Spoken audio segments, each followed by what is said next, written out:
There's been soldiers and singing on the streets of Washington, D.C. as protests in the United States stretch into a second week. As Barack Obama broke his silence, offering words of hope, White House officials compared Donald Trump to Winston Churchill. Dominating the streets.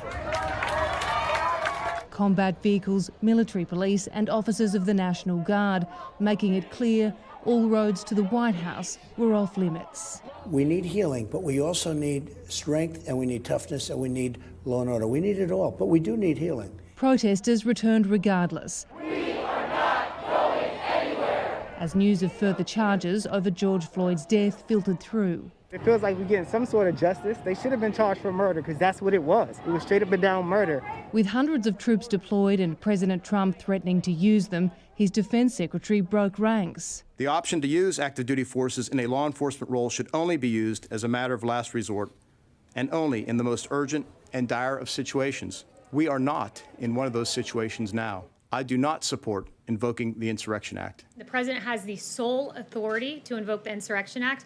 We cannot have burning churches. We cannot have police officers who are shot. We cannot have businesses that are looted and destroyed.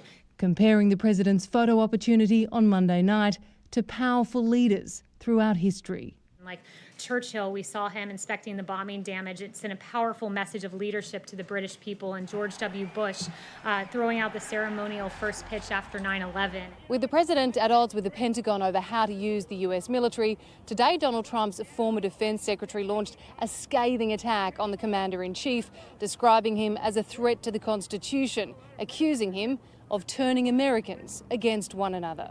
On the West Coast, Oh my God! Wow. Oh my God! a car ploughed through crowds as thousands marched peacefully in Los Angeles.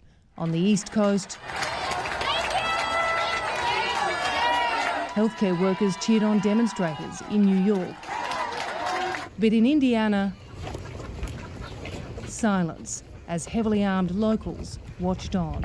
And as crowds sang in the shadow of the White House,